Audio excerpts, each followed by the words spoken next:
ఓటింగులు దర్శనమిస్తున్నాయి. ఎందుకంటే ఇవాళ తెలంగాణలో కాంగ్రెస్ ప్రభుత్వం ఒక ఫోటోషాప్ ప్రభుత్వం.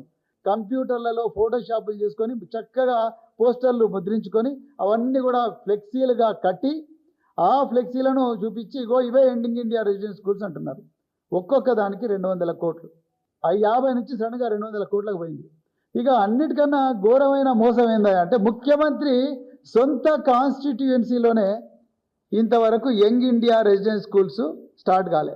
ఇగో ఆయన వేసిన పునాది రాయి ఆయనలే వాళ్ళ అన్న తిరుపతి రెడ్డి వేసిండు. మరి ఆయన రాజ్యాంగేతర శక్తి అని చెప్పేసి లోకమంతా కోడైకి వస్తున్నది. ఇలా తిరుపతి రెడ్డి ఇక్కడ యంగ్ ఇండియా రెసిడెన్షియల్ స్కూల్కు శంకుస్థాపన చేసిండు. కొడంగల్ ముఖ్యమంత్రి సొంత నియోజకవర్గమైన కొడంగల్లోనే ఒక్క ఇటుక కూడా పడలేదు. మల్లు బట్టి విక్రమార్క డిప్యూటీ సీఎం నియోజకవర్గంలో కూడా ఇప్పుడు వర్క్ స్టార్ట్ కాలేదు. 20 నియోజకవర్గాలు మొదటి దశలో తీసుకోవాలనుకున్న నియోజకవర్గాలు కూడా ఇప్పటికి వర్క్ స్టార్ట్ కాలేదు. ఒక 15, 20, 30 రోజుల క్రితం ఒక అడ్మినిస్ట్రేటివ్ శాంక్షన్ ఇచ్చి వదిలేసిండ్రు. ఈ 1200 కోట్లు 12,000 కోట్లు ఎక్కడి నుంచి మీరు తీసుకొస్తారు, ఆ నిధులు ఎక్కడి నుంచి సేకరిస్తారు అనే విషయాన్ని ఎక్కడ కూడా చెప్పడం లేదు.